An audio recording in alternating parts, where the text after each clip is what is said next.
In this video, I've got 2 encounters that I'd like to narrate for you. They're not action-packed. They're actually great. They're just great stories. And this is a special video for me because, I'll explain it here in a minute. Just hang on. But when it's all over, you're going to click away to another video at the end and you're going to feel good. You're going to feel warm and good about this encounter. And I cannot wait to narrate the last one. Both of them, but the last one is really special. All right, here we go.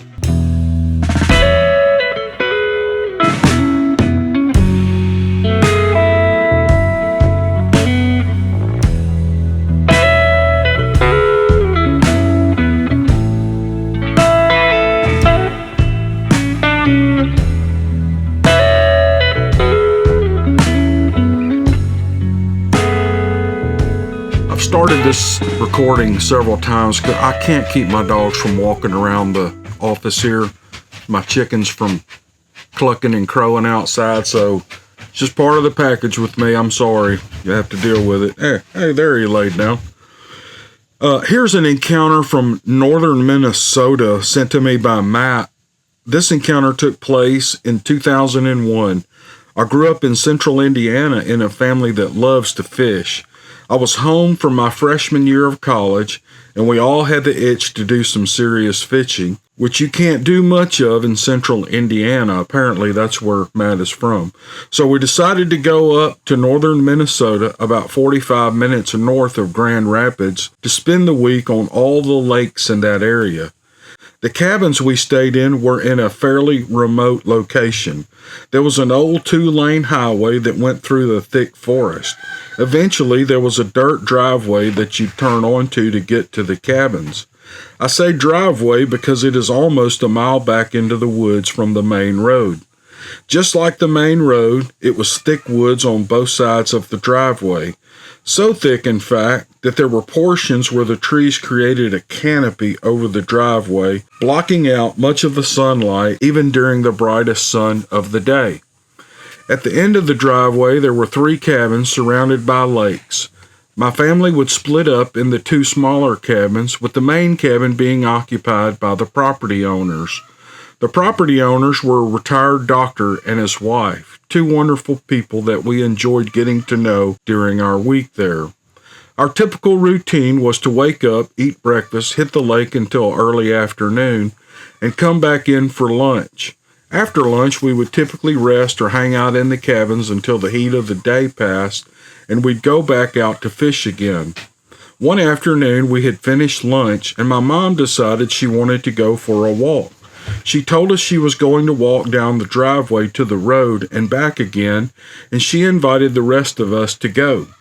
Being tired from the morning, we decided to stay behind, so she set out by herself. About 20 minutes passed, and my mom came running into the house and slammed the door behind her. She was clearly panicked and out of breath. We asked her what happened, and it took her a few minutes to gather herself and regulate her breathing enough even to speak. She said, "A bear pushed a tree over and tried to hit me with it." The rest of us said, "What?" She stated again, "A bear pushed a tree over and it almost hit me." At this point, we all looked at each other and started busting a gut. "Bears don't push trees over on people, Mom," I said, in the typical way a know-it-all college student does. At this point, she became rather indignant and said, "I was walking down the driveway and I got to the section that's really dark. You know, where the trees form a canopy over the drive and it gets really dark in there? Well, I felt like I was being watched and I got a real uneasy feeling. Then I heard a grunt. I looked over and saw a flash of black hair and then snap. I looked up right as the tree was heading for me. I jumped back and I realized what happened and I ran for my life." We stopped laughing at this point, but we were still skeptical. "I don't know, Mom," my brother said. "A bear pushing a tree over on a person? I just don't buy it." "Well, if you all don't believe me, let me go show you the tree laying in the driveway. You boys need to move it out of the way." My brother and I groaned and said, "Okay, Mom." We hopped in the car and drove down the road. Sure enough, about 3/4 of a mile down the drive, there was an old, thick, dead tree laying across the driveway. My brother and I got out of the car and just stood there looking at the tree and the direction from which it came. We were both a bit dumbfounded, but started moving the tree out of the road. This thing was huge. We had to pull it with all of our might just to budge it a little. After about 20 minutes, we finally cleared it and headed back. When we got back to the cabin, we were all a little perplexed, to say the least. "Okay, Mom," I said, "it's obvious that the tree fell down, but I have a hard time believing a bear would do something like that." She said, "Me too, but what else could it have been?" We all kind of shrugged it off and were ultimately glad my mom was okay, and that was the last time she exercised for a while. About 12 years later, I started really getting into Bigfoot research and seeking out channels like yours on the internet. One day I heard an almost identical story to this one, but the person involved saw that it was a Sasquatch who pushed the tree. Armed with this story, the next time I saw my mom, I said, "Hey Mom, remember that time that bear pushed a tree over on you?" "Of course, that was the scariest moment of my life," she said. "Well, I don't think that was a bear. I think that was a Bigfoot." I stated this proudly, like someone who had just cracked a cold case. Now this time, she was the one laughing at me. "Oh, stop it with that," she said with a stern mom voice. "There's no such thing as Bigfoot." Well, I can tell you that there's far more evidence supporting the theory of Sasquatch pushing a tree over than a bear doing the same thing. Like most non-believers, she told me I was crazy and probably worries about my mental state, but that doesn't bother me in the least. I firmly believe she encountered a Sasquatch that day. I hope one day to go back to that area armed with the knowledge I now have and see if I can further validate that reality. And it's signed Matt. You know, it was a couple of years ago, I was actually moving to my deer stand, and it was early. It was light enough to see, but I couldn't really see. You know, that time of day in the woods, in the dark woods. And I hear this huge crack. Now, if you've never heard a tree or branch crack in the forest, you don't know exactly what it sounds like, but it's a real unique sound, and it startles you. If you've been in the woods 100 years, or let's just say 20 years, that when that tree or limb pops, it makes you jump. And a huge tree fell over right in the middle of the field that I was hunting, and it had green leaves on it and everything. I later saw as I sat in my deer stand and looked at it. But some of these trees, they'll rot at the base or rot from the inside out for years. They'll get diseased, and you don't see what's going on inside of the tree until finally a big wind comes or a storm blows through or whatever, or the weight of the tree just, brings it down. You don't see what's going on in the middle of the tree. But the day that happened to me, there was no wind, there was nothing. It was a cool November morning, and the tree just cracked at the trunk and fell over.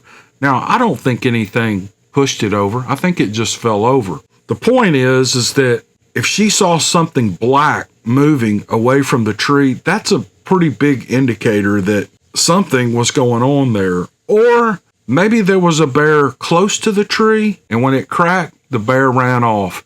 It could be any number of things. But either way, it's an interesting story. There are several accounts of Bigfoot pushing trees over. I saw a video from the United Kingdom. I can't remember where it is, but this Bigfoot was a total windless day, and this guy was filming what he thought was a dark object at the base of a tree deep into the forest. It was way into the forest, but you could see something dark standing beside it. And then all of a sudden this tree, huge tree, tall tree, starts shaking at the top. And he gets it all on film. I'll try to find it and maybe link it down below.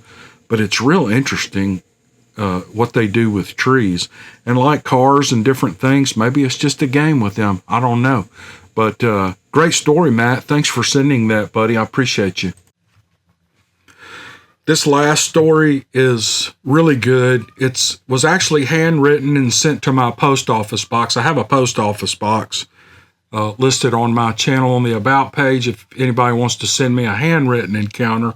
There's something special about these handwritten encounters because, I'm from a generation where kind of lucky. Our lives, my generation, our lives are split pre-technology and post-technology, so we know both ends of it, the rotary phones and the 3 channels on the TV and all that stuff. And now we get to enjoy this technology, but to get a handwritten letter is really kind of special for me.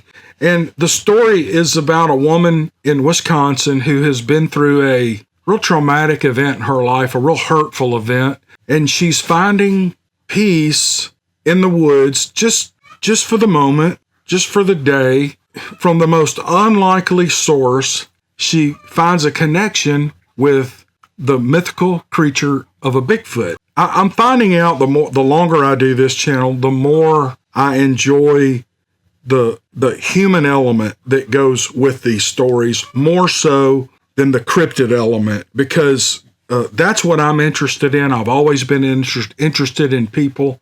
A lot of people make comments and send me emails and try to push me in one direction or another for research's sake. And I know you guys are adamant about your research, and this may be a channel killer, but I've just got to stay pure to the theme and the spirit of this channel. This channel is a story channel, and it's about human events, human interaction with possible mythical creatures, but it's more of a set of stories about humans than it is cryptids. So if you want to gather data on cryptids from this channel, that's fine with me. But just know, every once in a while when you listen to one, listen up to the human element, and you'll get a little glimpse into the soul of some of these people, and it's fascinating. And I encourage you to do that. So if you're a researcher and you're taking notes and all this kind of stuff, put your pencil down and just listen to this story and enjoy it. I think your heart is going to be warmed. Let's get into it right now. She says, "Hi, Cameron. There are no words to express the joy of your storytelling. My father could tell a story like none other, and you come close. Your own comments are original from your heart. If you use this true story or if you don't, either way is fine. Blessings of love and light to you and all who hear your voice." And the letter is signed, and she doesn't want me to use her name, and again, that's perfectly fine. I just thought that was a nice letter, and her encounter is really special, so hang with me here. I think you're going to really enjoy it. She writes, "Hello, you can call me Barefootin', and I'm on the uphill side of 74. I've recently retired, and I love listening to your friendly, compassionate voice, your comments, and the way you read the marvelous stories. I listen just before sleep. They're just like Mom read to me, and they're so much fun. My youth was spent in mid-state Wisconsin on a farm.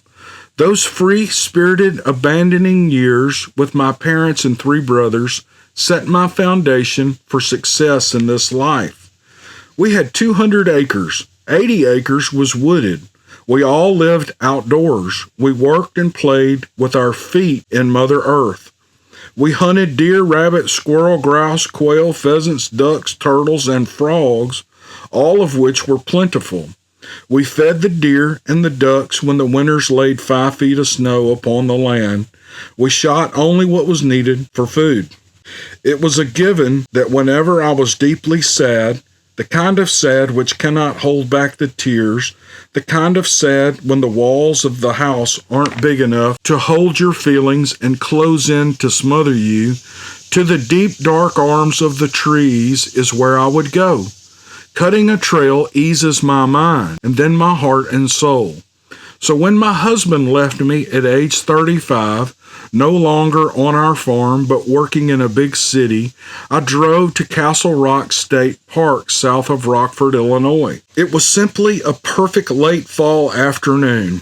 Around 3 p.m., I left my car and headed into the forest. A light breeze brushed my cheek. All this spattering play of light through the leaves seemed to lift all of my heavy burden of sadness completely away. It was as if I were washed in a peaceful freedom from care. My feet were lightened and fleet as in my childhood. My eyes no longer watched the ground, but they looked ahead. I carried nothing with me, not even a walking stick made by my dad. Just one car key in my pocket. Having hunted with my brothers, we were taught the respect of the forest and how to walk effectuously with no noise. I descended a densely wooded hill opening upon a glade of tall grass. This small meadow was surrounded by steep hills and a tall bluff to the north.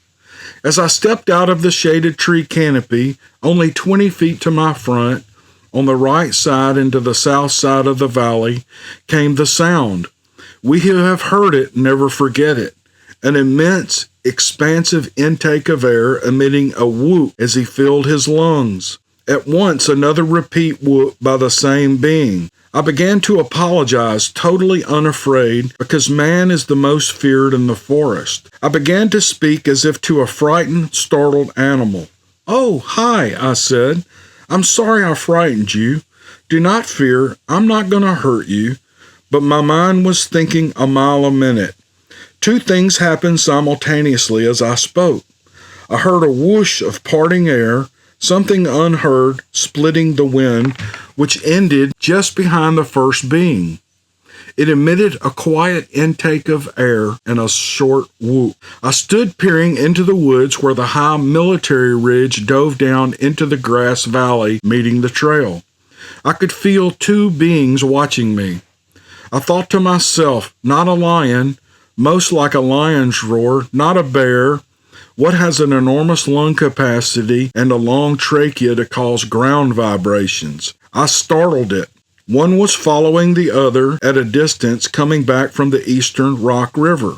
"Oh well," Dad said long ago, "never be frightened and never run. Hold your feet firmly in Mother Earth and tell the being that we are one and share this land together." So that's what I did. We stayed in that frozen time for 3 or 4 minutes. No one moved. And then I said gently, "I'll cross the meadow now and rest upon the bluff top. Bye for now." Approximately 10 to 15 minutes later, I had slowly crossed out of the sunny valley and sat atop a rocky bluff. And I tried 3 whoops of my own as a call to them watching our meeting spot. I felt absolutely filled with peace and happiness. I wished I could stay forever and talk to them. I sat there for about an hour. I could feel them behind me somewhere. Light was dimming. Dark would soon fall. They said to my mind, "We urge you to leave in order to see your way out." They said, "The darkness is deep black and you will be frightened." With all of my heart, I wished to remain, but the message came clearly. It said, "Go now. Go now." This occurred about 1988.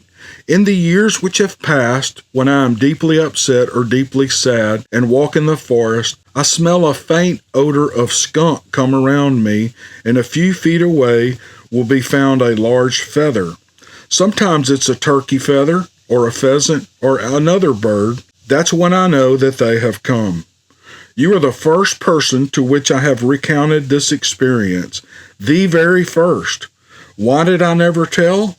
First, because my soul felt this was a great honor, and I still do.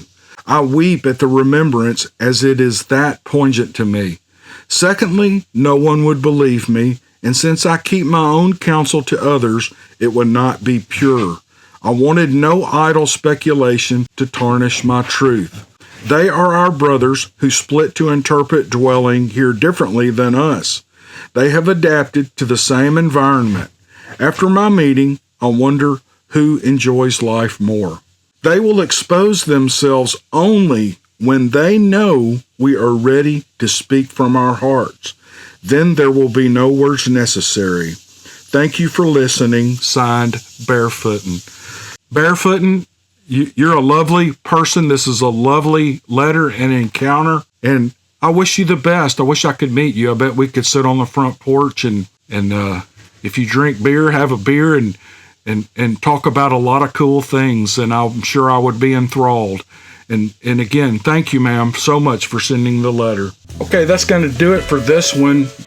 I really love doing this video, and I appreciate all of you listening.